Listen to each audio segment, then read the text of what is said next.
Baik, Assalamualaikum warahmatullahi ta'ala wabarakatuh. Di pertemuan ini kita masuk ke materi flowchart ya.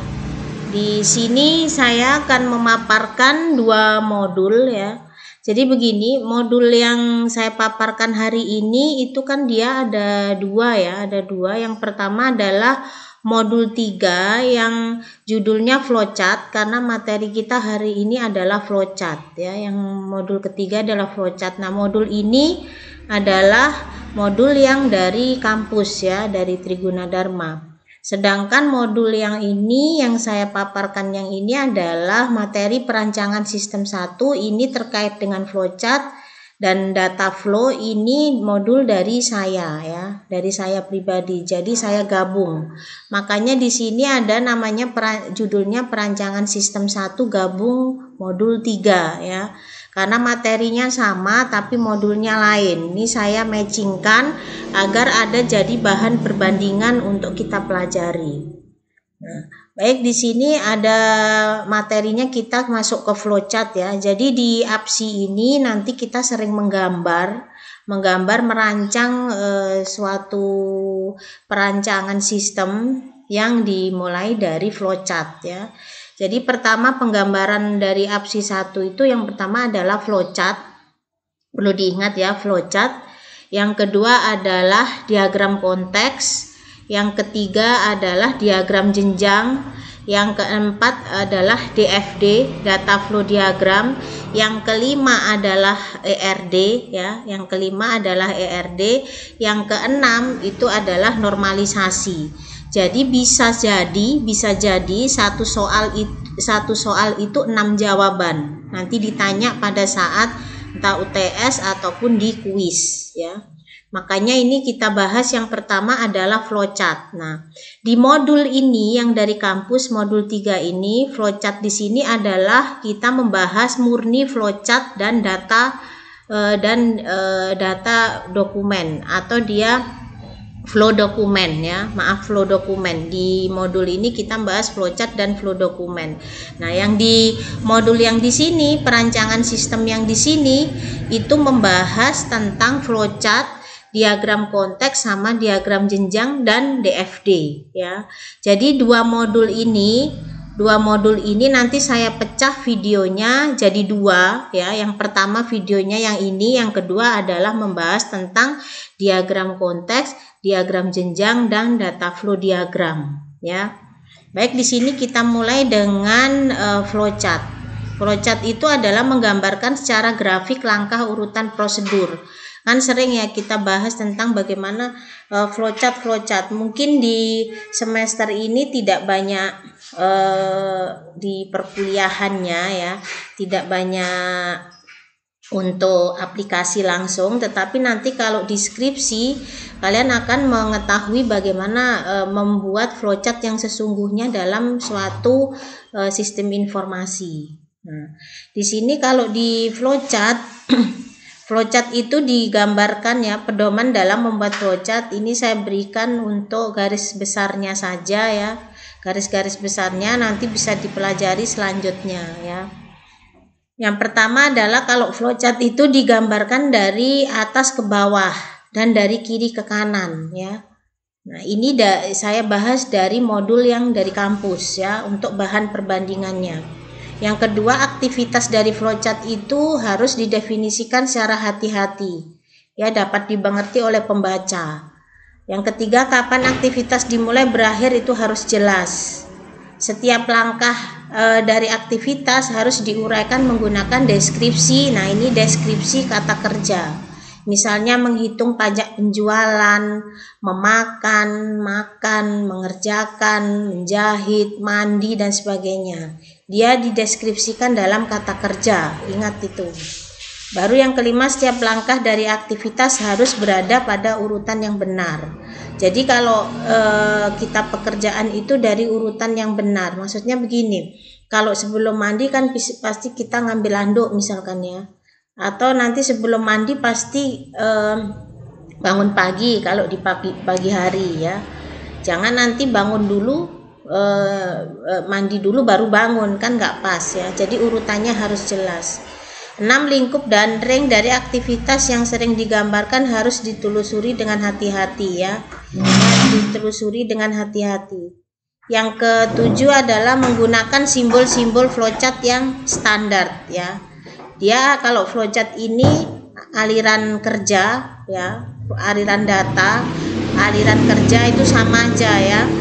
Nah, maksudnya kalau dibilangnya flowchart diagram alir itu sama saja. Flowchart mau diagram alir sama aja, itu bahasa Inggris dan bahasa Indonesia.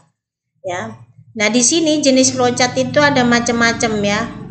Di sini ada flowchart system, flowchart paperwork, skematik, program, proses. Nah, kalau di flowchart system ini dibahas di sini, flowchart system ini bentuknya seperti ini ya.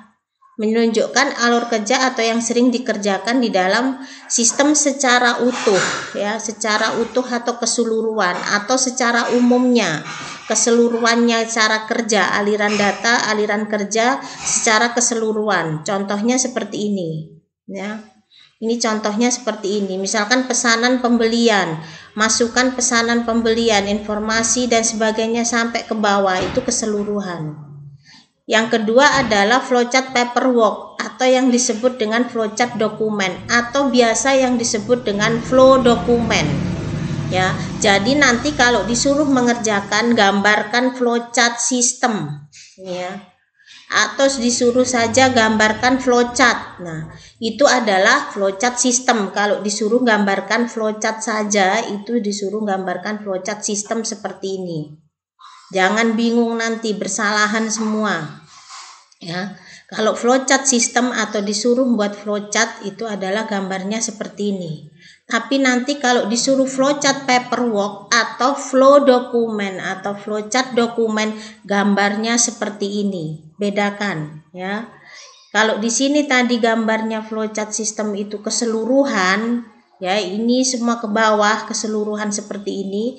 Tetapi kalau flowchart paperwork atau flowchart dokumen atau flow dokumen yang biasa dengan disebut flow dokumen, nah seperti ini flow dokumen ya. Ini sudah dijelaskan di judulnya adalah flow dokumen. Misalkan gambarnya seperti ini.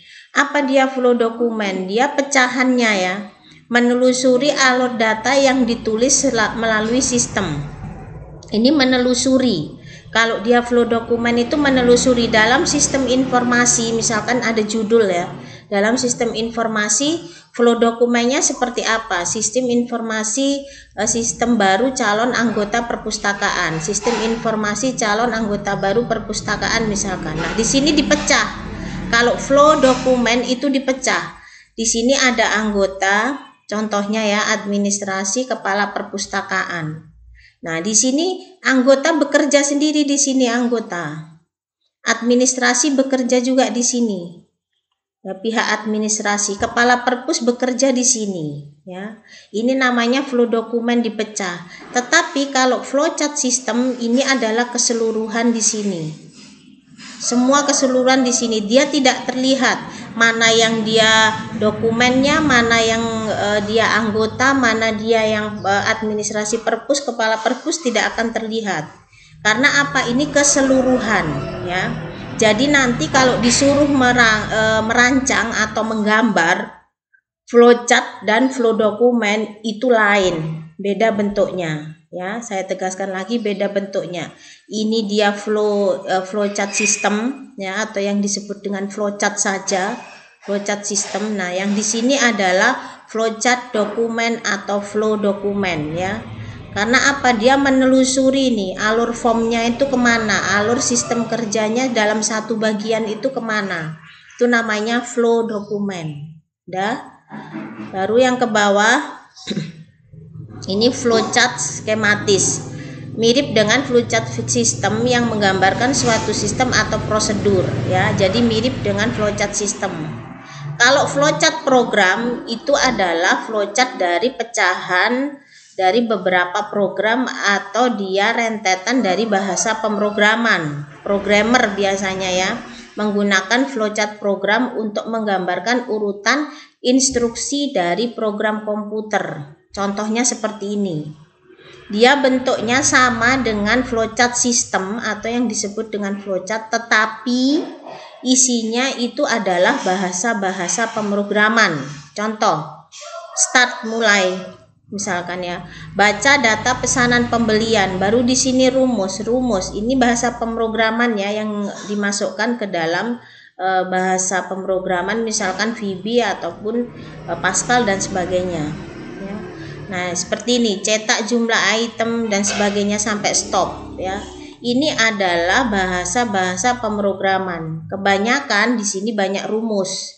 Itulah cirinya dari flowchart program, ya.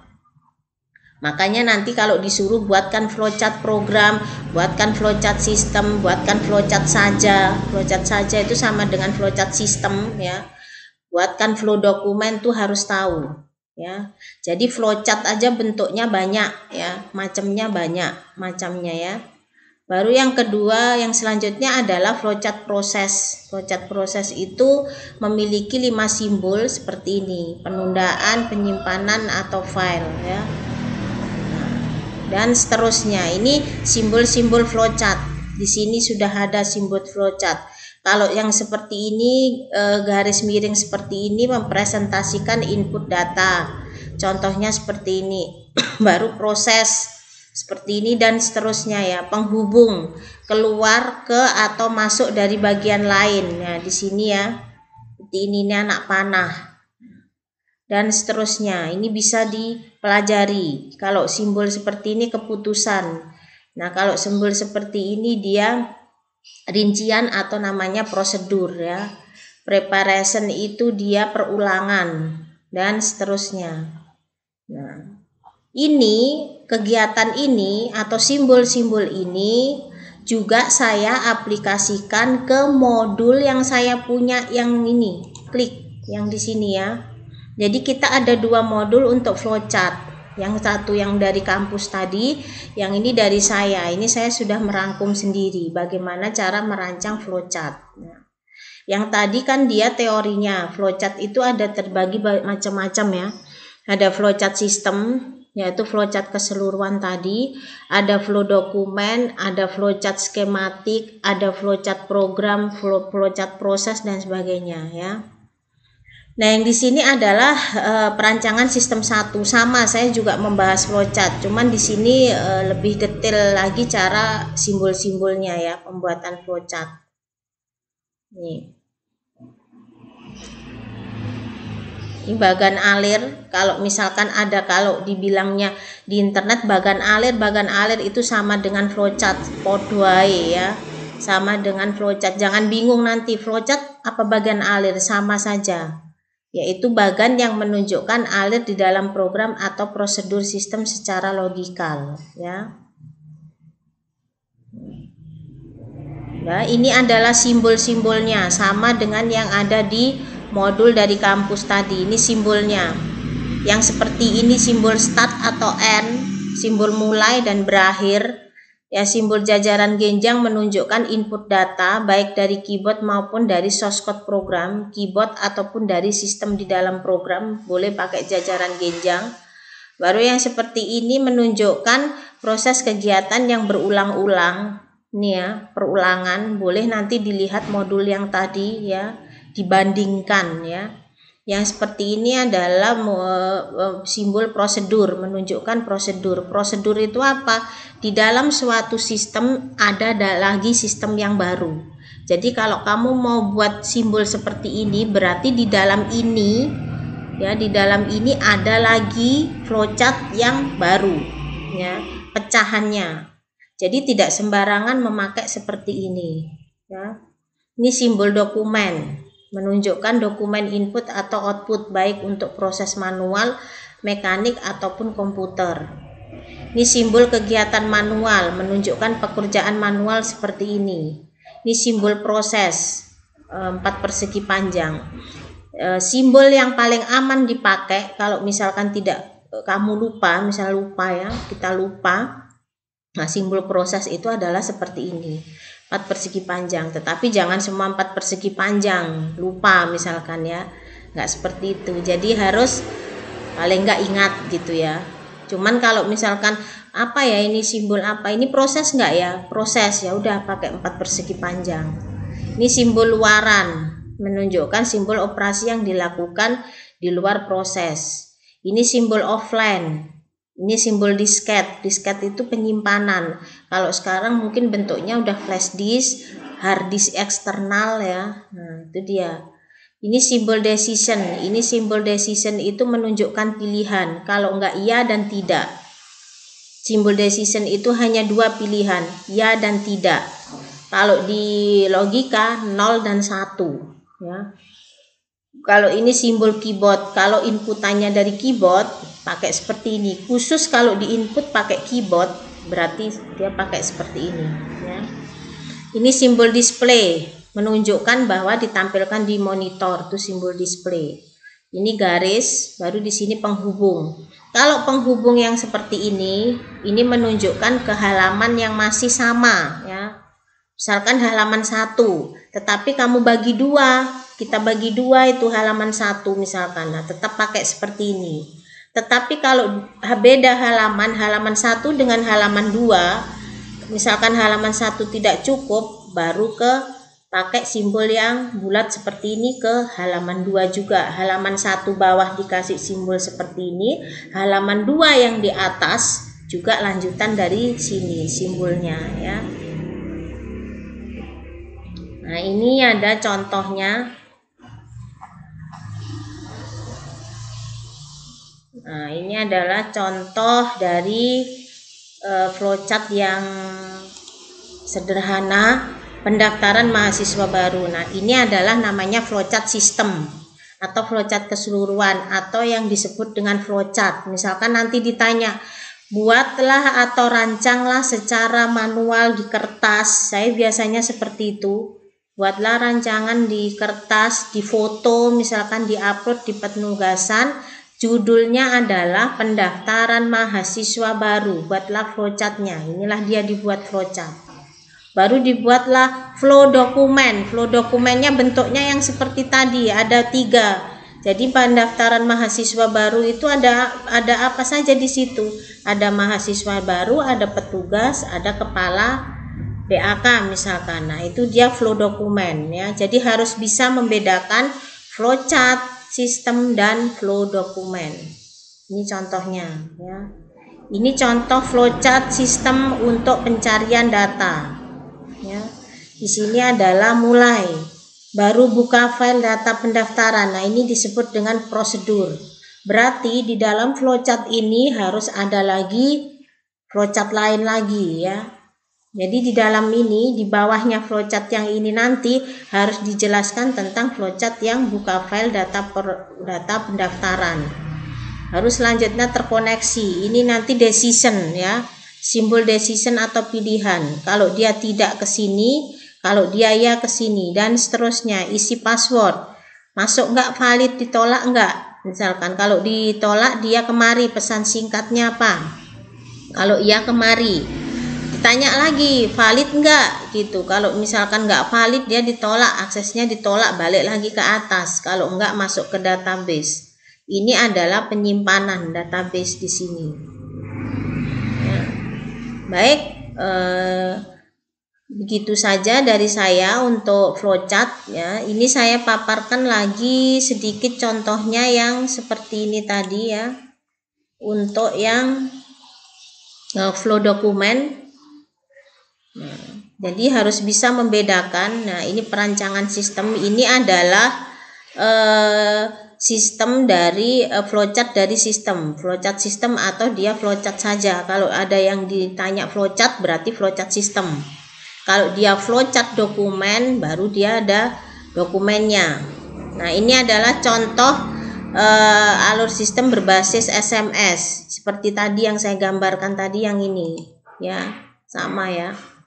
Nah, ini adalah flowchartnya, flowchart sistemnya. Ya. Nah, ini adalah flow dokumen. Ya, flow dokumen itu ada member, ada petugas, ada pimpinan di sini. Jadi nanti bedakan antara flowchart sistem dengan flow dokumen. Kalau flow dokumen di sini ada terlihat ini pekerjaan seseorangnya. Ada start, mengisi form pendaftaran, baru setelah form pendaftaran ini ada. Ini kan dia simbol dokumen ya. baru dokumennya dikasihkan ke petugas, dari petugas membuat laporan dan sebagainya di sini ya. Nah, sampai selanjutnya kemari. Kartu member misalkan sudah siap, dikasihkan kartu membernya ke member, selesai. Apa yang dilakukan pimpinan? Pimpinan itu menerima laporan data member ya. Kenapa ini ada 1, 2 dan seterusnya atau N? Ini boleh banyak ya. Atau titik-titik dibuat banyak boleh ya.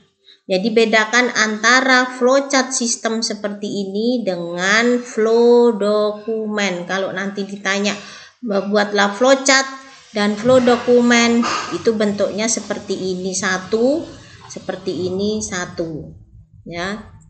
Ini flow dokumen. Jadi flow dokumen itu banyak menjelaskannya. Misalkan satu judul saja flow dokumennya itu bisa banyak ya. Di sini ada nanti pendaftaran member, ada di sini pengadaan mobil ya, tergantung judulnya ya. Ini pemesanan mobil ada sendiri, peminjaman mobil juga ada sendiri ya. Baik, saya rasa gitu aja ya. Kita lanjutkan nanti di data flow diagram. Jadi nanti kalau ada soal tentang flowchart harus bisa ya, suruh menggambarkan flowchart dan flow dokumen. Baik, gitu aja. Assalamualaikum warahmatullahi wabarakatuh.